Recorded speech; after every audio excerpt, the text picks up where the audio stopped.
At gusto ko pong ipaalam sa ating mga kasama, kung politika lang, handa po ako mag-resign. Handa po kaming magpakamatay para dito.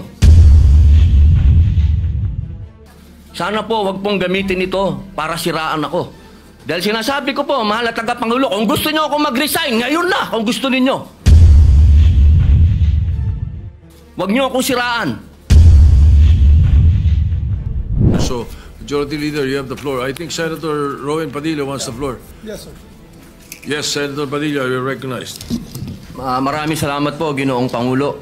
Nais ko lamang pong kunin ang pagkakataon nito bilang parlamentaryong pagsisiyasat po. Sana ganap po di ito sapagkat, Ginoong Pangulo, ako po'y naguguluhan. Sapagkat dito pong nakaraang Huwebes, meron pong naglabas na isang journalist ito, isang istasyon, na sinasabi na ako daw po ay nagngat-ngat dito sa loob ng Senado. Ito po ay ano po yung middle finger po. Habang tayo daw po ay nagsasagawa ng lupang hinirang, nagpa-flag ceremony, ako daw po ay nagngat-ngat. At ito po ay naging malaking issue. Ako po ay nagtataka, Ginoong Tagapangulo, sapagkat noong pong dati na binigyan ako ng issue na isang chismis, naglabas po kaagad ng ating Sergeant of Arms ng report at binigay niya po kaagad sa media. Ito po, wala pong kahit na sino ang nagpapaliwanag na hindi ko po ginawa. Ang tanong ko po, meron po ba tayong tinititigan sa tinitingnan dito? Kasi napakabigat po ng akusasyon na ito sa harapan po ng ating bandila. Ako po yung magngangat-ngat. At gusto ko pong ipaalam sa ating mga kasama, kung politika lang, handa po ako mag-resign. Pero pagka-religion ko po ang pinag-usapan, kahit sino sa inyo, paano gusto nyo, wala pong problema. Pero wag pong religion ko. Hinihingi ko po, wag pong religion ko, mahal na tagapangulo. Dahil ito po'y malaking kabastusan sa amin. Ito po, ang sinisip na ko po, ito po'y nag-iisang Diyos. Dito po nakasalalay ang aming pananampalataya. Handa po kaming magpakamatay para dito. Sana po wag pong gamitin ito para siraan ako. Dahil sinasabi ko po, mahal na tagapangulo, kung gusto niyo ako mag-resign, ngayon na, kung gusto ninyo. Wag niyo akong siraan. Yun lamang po. Maraming salamat po. Tama po kayo. Pero ngunit ang inyo pong lingkod bilang Pangulo, nung nakita ko po yan, ang sinabi ko sa kanila, tignan muna nila yung mga litrato sapagkat nagpakita ng ibang litrato na kayo ay ang pintuturo ang nakataas at may eksplanasyon na ito ay isang religious practice kapag kayo ay nagsasampalataya sa bandila. Baka lang hindi nakarating sa inyo yung explanation na sinabi ko. Kaya ipagpatawad nyo na kung ang Sergeant at Arms, so ang mga journalist natin ay hindi nila napansin yan. Ngunit ako mismo, nung tinanong nila, sinabi ko na tignan nila. Merong mga pinakitang litrato ninyo sa kabilang side na malinaw na hintuturo ang inyong pinapakita. Opo, kaya patawarin nyo na silang ng mga nagkamali at medyo natanga ang pananaw. Opo, mainam po sana maglabas din po ng formal na investigasyon at formal na pahayag ang Senado patungkol po dito. Kasi, Ginoong Pangulo, yung lumabas pong mga, meron pang parang dinoktor pa eh. Meron pong, malabo yung isang litrato eh. Meron pong nilabas sa apology ang Rappler sa inyo. Opo. Na ito ay mali ang pagkakasabi nila na kayo ay merong ginawang tawag niyo po, ingat-ngat. Opo. Alam niyo po, Ginoong Pangulo. Humingi ng tawad sa inyo. Ayan, Opo, pero napakainam po kung manggagaling po sa Senado sapagkat marami naman pong camera dito ang magsasabi na hindi ko po ginawa yan. Hindi ko po magagawa yan. Tama. Napakalaking pambabastos po niyan. Hindi ko po magagawa, Ginoong Pangulo. Ako na mismo bilang bilang Senate President o tagapangulo ninyo, ako na nagsasabi na hindi ninyo ginawa yan. At tama yung mag-apologize sila sapagkat mali ang pinakita nila. Patawarin nyo na sila. Meron pang isa, merong naglabas din ng isang fake news na meron daw kumakanta rito ng Bayang Magiliw na pababoy. Papayagan ba natin mangyari dito yun? Hindi po totoo yun. Hindi nangyayari yun. Nandito kami at wala tayong nakitang nagkumanta ng bayang magiliw dito o ng lupang hinirang dito na mali. Kaya dapat nag-iingat ang ating mga netizens.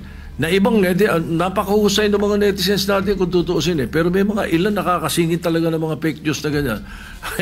Siguro masyado lang kayong popular kaya kayo pinag-initan. Maraming salamat po, Ginoong Pangulo. Wala po nga naman. Yes, Senator De La Rosa. Before we recognize Senator Bato De La Rosa, if he gives me the chance to help our distinguished colleague, Senator Robin Hood Padilla, kung gusto niya po, siya naman po ang chairman ng Committee on Public Information. We can refer his manifestation to his committee and he can look deeper into it kung okay sa kanya.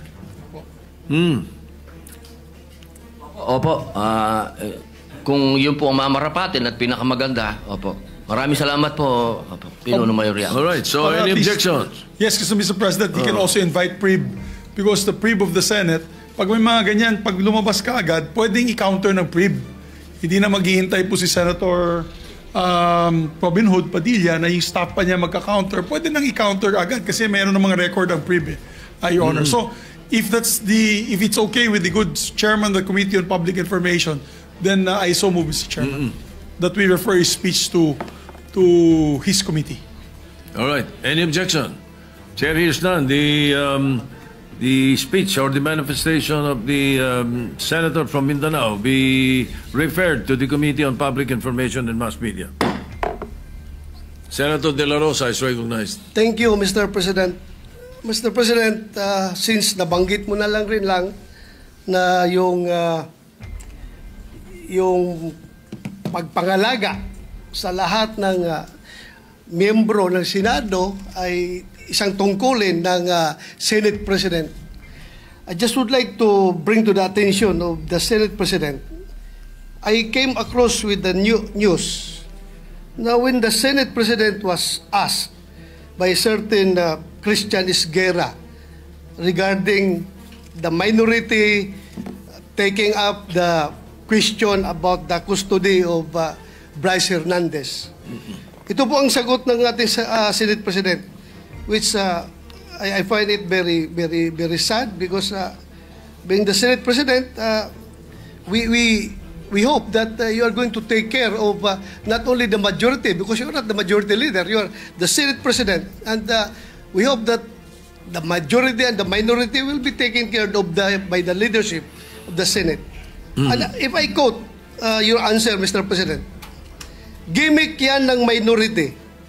Hindi ba nila naiisip na baka si Martin Romualdez ang tuta ko?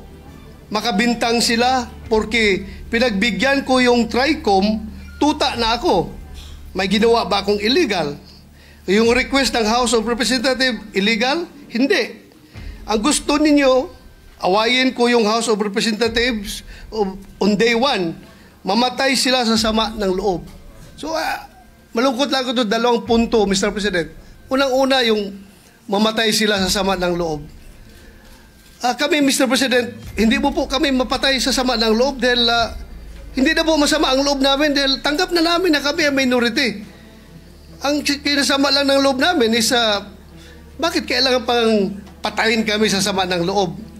Hindi na po masama ang loob namin. Tanggap na namin na kami minority. At pangalawang punto, Mr. President, gimmick lang ng minority yan.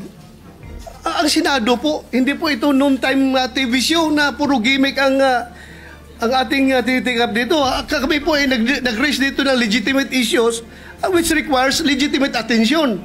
So, Mr. President, ako po ay nalulungkot, which brings me to my parliamentary inquiry, Mr. President, na yung si Bryce Hernandez, yung kanyang custody was transferred, physical custody, I'm talking about physical custody, was transferred from the Pasay City Police Station to the Senate Sergeant at Arms room.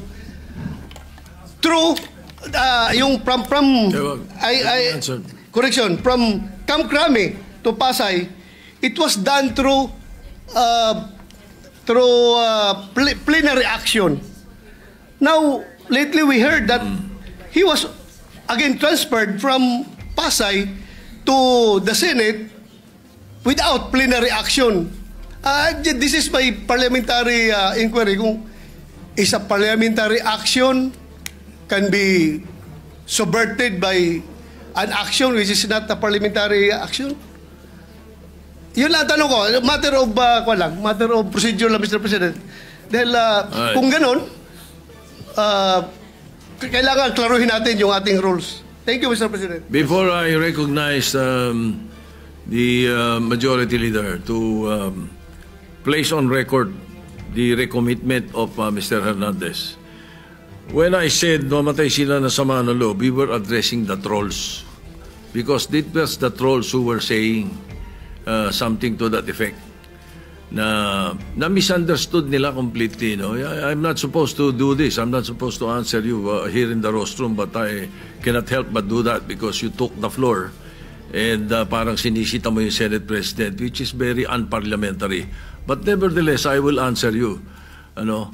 Like, for example, yung sinasabi nila na sumunod daw ako kay Martin Romualdez. Just because I mentioned that Martin Romualdez called me does not mean that ako'y sumunod sa kanya. The request was coming from the House of Representatives, and the request was to retain Hernandez in the Congress. At doon ako hindi pumayag. Is that being tuta? So you cannot help but also think na sasama ang loob ko pag binibintangan ako ng salita. Hindi po ba? So ayun, anyway, mabuti na yung masagot natin yan. At sinasabi ko sa kanila, yung mga trolls, yung mga sinasagot namin. Ngayon, to answer the issue of Mr. Hernandez, the majority leader may read the recommendation or the recommitment of Mr. Hernandez to the Senate custody. Yes, Mr. President. Mr. President, with the permission of the body, we made a study on the action that transpired the last 2 days on the recommitment of Bryce Hernandez dito po sa atin sa Senado. To put on record, this is how it transpired. Last week, it was requested by, of course, the House of Representatives that we detain him in the House of Representatives. Hindi po kayo pumayag. Ang sabi nyo, kung ganun po ang gusto ni Hernandez kasi ayaw nyo pong bumalik dito, ang sinabi mo, hindi pwede. Dapat neutral and safe area doon po sa PNP Custodial Center. So nagkaroon po tayo ng debate dito dahil it was our distinguished colleague, Senator Marcoleta, who raised the issue that why was he put in the PNP Custodial area and not to the Senate detention facility, which was seconded by many of the members of the minority. A debate ensued. After the debate, I asked for a minute suspension and we all suggested na sa Pasay City Jail na lang po dahil malapit po sa Senado.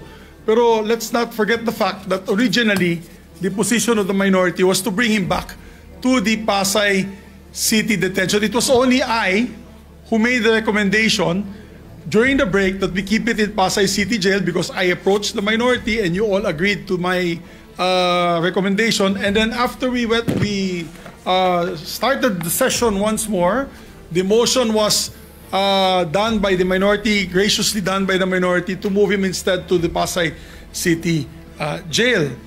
But upon consultation of the chairperson of the Blue Ribbon Committee, Senator Lacson, the Senate President granted the request as the chairperson of the Blue Ribbon Committee requested that he be brought back to the Senate, which was really, yun talaga ang posisyon ng gusto ng ating minority at the time, para wala ng gulo, pumayag po kayo na dito na lang sa Senado. At may request na rin po, for the record, may sulat po si Bryce Hernandez, ang mga abogado niya, na ibalik siya dito, at yan po ay confirmed sa kanilang hearing this morning for his writ of amparo before the Pasay City Regional Trial Court. Sinabi po ay doon na lang po ako sa Senado ilagay. So, the Senate President acted on the request na gusto ibalik na lang po dito. Tayo naman po ang may kustodiya niya sa kanya. At as a matter of fact, while watching the press con of our distinguished colleague Senator Marcoleta, nung tinanong sa kanya And sinagot po ni Senator Marcoleta ay tama naman po yan. Dapat talaga dito siya sa Senado. Kasi tayo po ang may kustudiya. Sinabi po ng ating mahal na senador yun. So we also pursuant to Article 6, Section 6 of the Rules of the Blue Ribbon Committee, which states, a witness cited in contempt may be ordered to be detained in such a place, be designated by the committee or concurrence of the Senate President by either detention order or commitment order. And under that commitment order, wherein the witness cited contempt refuses to produce documents required of him and her, or to be sworn or to testify, or maliciously evades or misleads the committee, or otherwise purge himself or herself of that contempt, may be ordered to be committed to any jail or prison facility upon recommendation of the committee through the chairman or the concurrence of the Senate President. So in this case po, the chairman had requested that he be brought back to the Senate for detention. It's not a violation of any rule, Mr. Chairman. Mr. President, thank you.